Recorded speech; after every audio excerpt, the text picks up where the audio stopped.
My YouTube channel. और आज हमारे पास सेलेरियो एक्सीडेंटल गाड़ी, तो ये पहला प्रोसेस था इसका, तो मैंने सोचा एक वीडियो बना ही लूँ अभी और आपको अब दिखाएंगे इसका डेंटिंग पेंटिंग प्रोसेस। और ये गाड़ी इंश्योरेंस क्लेम में काम किया जा रहा है, बने रहे हमारे साथ इस वीडियो में। फाइनली गाड़ी जो है हमारे पास आके खड़ी हो चुकी है। क्रेन से उतरी थी तो मैंने वीडियो बनाई थी, छोटी सी बना ली थी ताकि मैं अपनी वीडियो की ओपनिंग कर सकूं, और वो ओपनिंग मैंने वहाँ से स्टार्ट कर दी थी। और अब ये गाड़ी यहाँ खड़ी है हमारे पास, और जो इसमें नुकसान हुआ है मैं आपको दिखाना चाहता हूँ कि इसका फेंडर काफ़ी बुरी तरीके से लग चुका है, ऊपर की अप्रेन लग चुकी है, पानी की टंकी टूट चुकी है, लाइट टूट चुकी है, और नीचे की जो चिमटा जहाँ लगता है वो चीज़ भी फट गई है।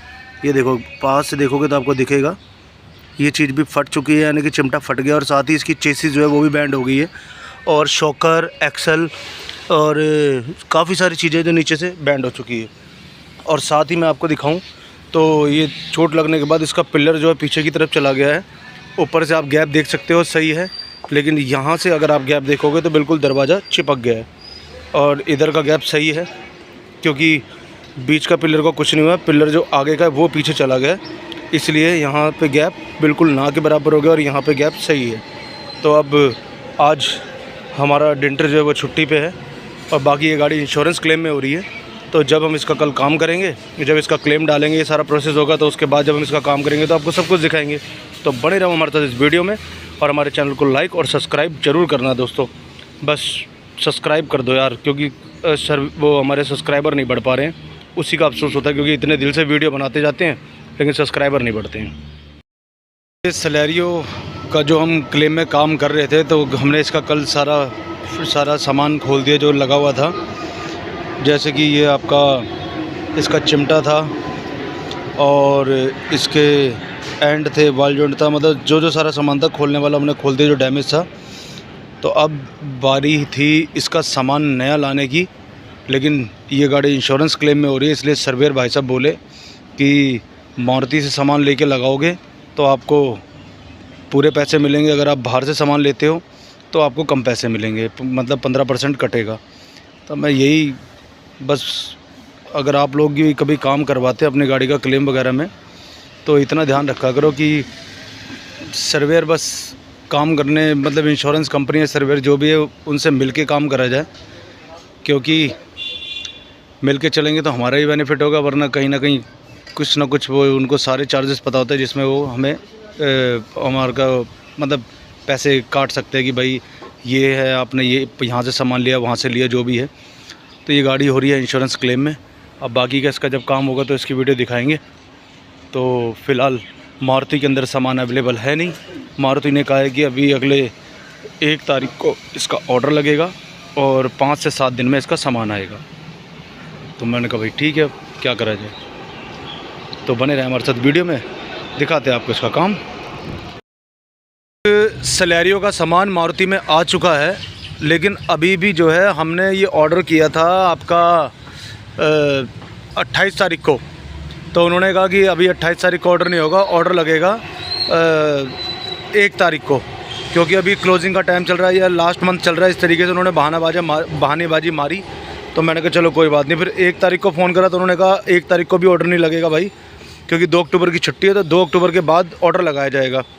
तो इन्होंने 2 अक्टूबर के बाद ऑर्डर लगाया है, और फिर ऑर्डर लगाने के बाद अब कल इनका फ़ोन आया है। कस्टमर ने रेगुलर परेशान किया उन्हें फ़ोन कर करके उनके हेड ऑफिस में कि सामान चाहिए, सामान चाहिए।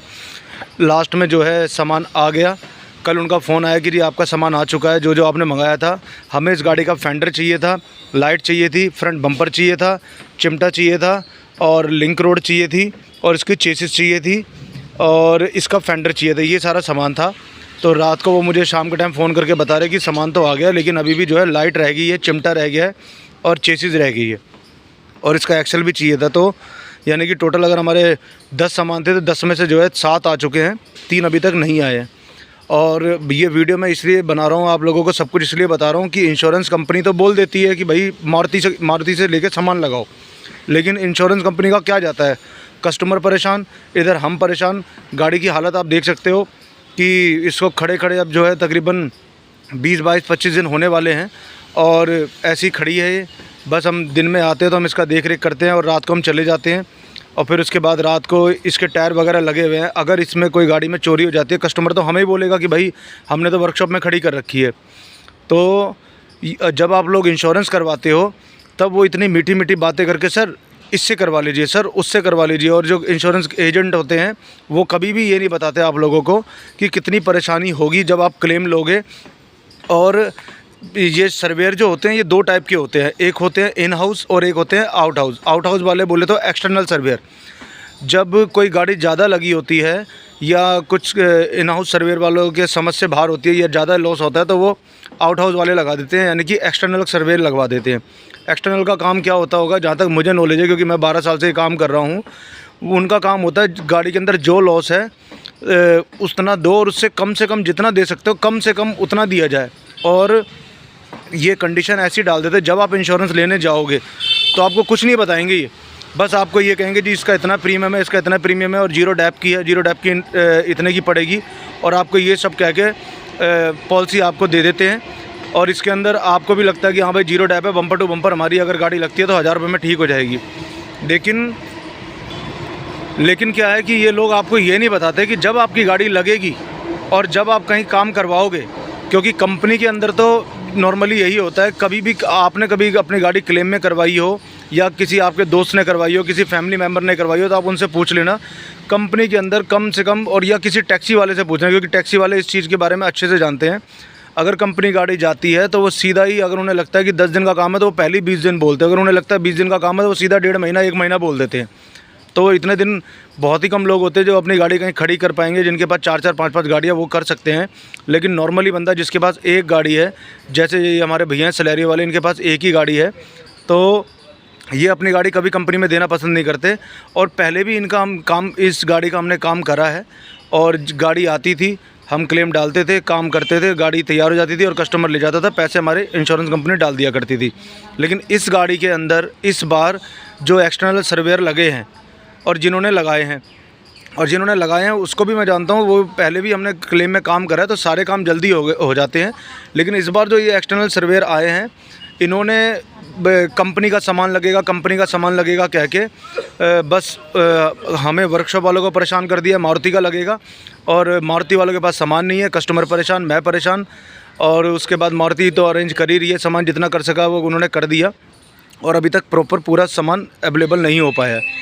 तो ये सारी बातें मैं आप लोगों को इसलिए बता रहा हूँ कि कभी भी आप अपने काम इंश्योरेंस क्लेम में करवाते हो, आगे के लिए नॉलेज रखना, या कभी भी आप अपनी पॉलिसी लेते हो तो पहले सर्वेयर से ये जो भी आपका एजेंट पॉलिसी कर रहा है उसको बता देना कि भाई कल को अगर हम कहीं भी क्लेम लेते हैं तो हमें किसी चीज़ की दिक्कत नहीं आनी चाहिए। क्योंकि इंश्योरेंस कंपनी जब आपको पॉलिसी बेचती है तब नहीं बताती है सब चीज़ों के बारे में, जब आप क्लेम लेने जाते हो तब वो परेशान करती है कि कैसे करना है कैसे नहीं करना।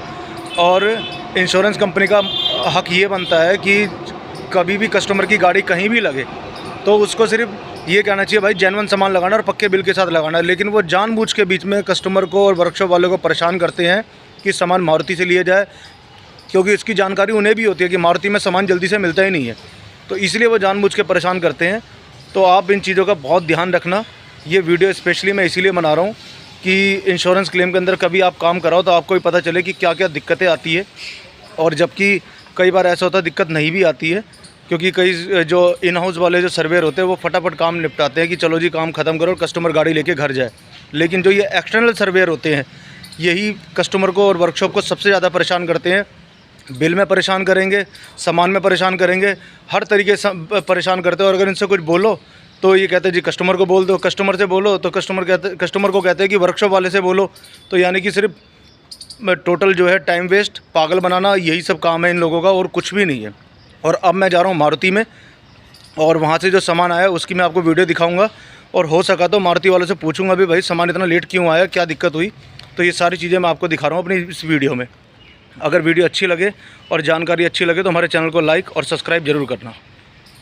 तो अब मिलते हैं आपको मारुति स्टोर के बाहर, अब जब मैं वहाँ पहुँच जाऊँगा। तो गाइस फाइनली मैं MGP स्टोर में आ चुका हूँ। पहले ये सेक्टर 23 पोचनपुर में थी, उसके बाद ये जो है MGP की शॉप यहाँ धूरचरस में आ गई है। तो पहले जब हम वहाँ पे सेक्टर 23 में तब हम इनसे वहीं पे सामान ले लिया करते थे, और हर बार यही दिक्कत होती थी पार्ट की कि 4 दिन बाद आएगा, अभी ऑर्डर लगेगा, फिर 4 दिन के बाद ये बताया जाता है कि बैक ऑर्डर लग रहा है। तो मैं इसलिए MGP स्टोर की फ़ोटो भी दिखा रहा हूँ आपको, ताकि आपको भी पता लगे कि हम भी कोशिश करते हैं अपनी तरफ से, ये नहीं है कि खाली टाइम पास करा जाता है।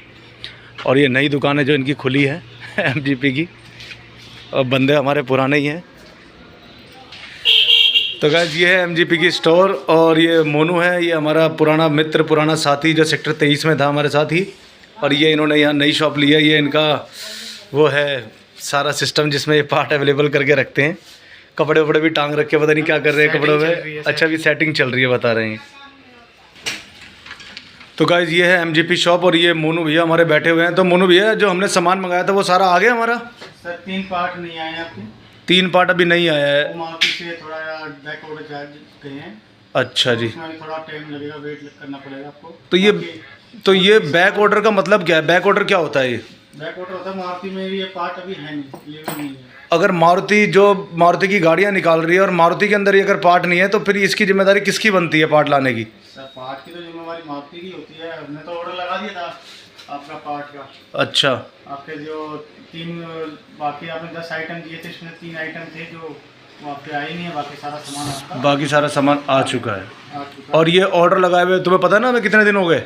हाँ सर, इसे क्योंकि ये माल तो पीछे से नहीं आ रहा था सर, अभी माल आ गया है, तो आपके पास कंपनी से बात करके माल आ गया है। चलो ठीक है। तो बाकी गाइज मैं आपको एक बात और बताना चाहूँगा था कि ये जो हमने ऑर्डर लगाया था, ये पिछले महीने की 28 तारीख को मैंने इनसे बोला था, लेकिन इन्होंने कहा अभी लास्ट महीने का एंड चल रहा है, तो ये ऑर्डर आपका 1 तारीख को लगेगा। और 1 तारीख को जब मैंने इनको फ़ोन करा तो इन्होंने मुझे बताया कि भाई अभी 2 अक्टूबर है, तो आपका 2 तारीख के बाद ऑर्डर लगाया जाएगा।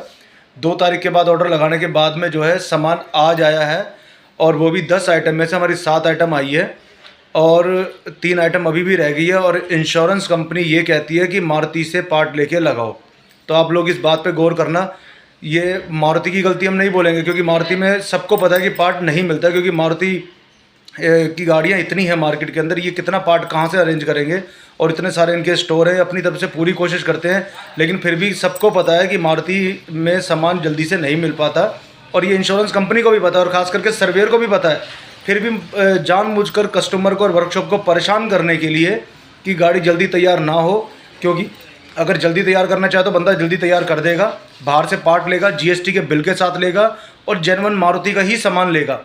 लेकिन वो उनको चीज़ें पसंद नहीं है, उनको सिर्फ पसंद ये है कि जी मारुति से लेके लगाओ। तो ये चीज़ मैं आपको बताना चाह रहा था। बाकी अब जो सामान आ गया मैं आपको दिखाता हूँ क्या क्या है। तो बाकी मिलते हैं आपसे अपने अगले स्टेप में, तब तक बने रहो हमारे साथ इस वीडियो में। तो guys welcome back to my channel. मैं मारुति गया था, वहाँ से सारा सामान लेकर आया, मैंने आपको दिखाया, और मारुति वालों से मैंने बात करी, वो भी मैंने आपको दिखाई इस वीडियो में।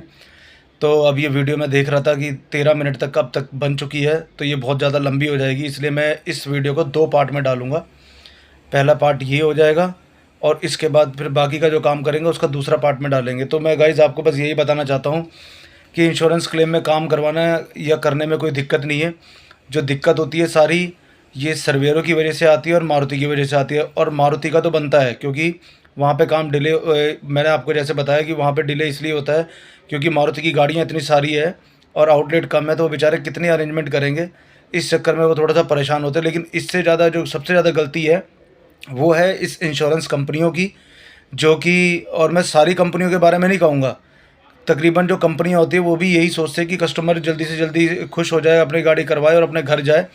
लेकिन जो ये एक्सटर्नल सर्वेयर जो होते हैं, जो मतलब किसी दूसरी कंपनियों के लिए काम करते हैं, एक तो ये इसका क्या मतलब होता है मैं आपको ये बताता हूँ। एक्सटर्नल क्या है, एक बंदा नौकरी पे होता है कि जो अपनी नौकरी करेगा, टाइम से आएगा, टाइम से जाएगा, और एक बंदा होता है ठेके पे, जो ठेके पे काम पकड़ता है और फटाफट उसको ख़त्म करता है और चलता बनता है। तो ये एक्सटर्नल सर्वेयर ये वही होते हैं जो ठेके पे काम करते हैं जैसे कि, और जो इन हाउस सर्वेयर होते हैं वो होते हैं जो नौकरी करते हैं। नौकरी वाले अपना काम बहुत अच्छे तरीके से करते हैं, फटाफट निपटा देते हैं ताकि कस्टमर खुश हो जाए। फिर बाद में उनसे रिव्यूज़ लिए जाते हैं कि जी आपको हमारा काम कैसा लगा। जैसे कि हमारी गो डिजिट है, हम इसका क्लेम में काम करते हैं, और ये लगा लो कि जितनी जल्दी हो सकता है उतनी जल्दी गाड़ी आती है और हम उतनी जल्दी सामान लाते हैं और गाड़ी फटाफट फ्री कर देते हैं। और उसके बाद में कस्टमर रिव्यू ले जाता है कि आपको कैसा लगा वर्कशॉप पे काम करवा के, और कैसा लगा आपको डिजिट के साथ मिलके काम करके। तो ऑब्वियसली सिंपल सी बात है कि जब अच्छा काम होगा तो सब अच्छे ही रिव्यूज़ देंगे। और जब प्राइवेट गाड़ियाँ, अब जैसे हम जिस गाड़ी का काम हम कर रहे हैं, इसके अंदर जितनी दिक्कत हो रही है, आज 1 महीना करीब इस गाड़ी में होने वाला है।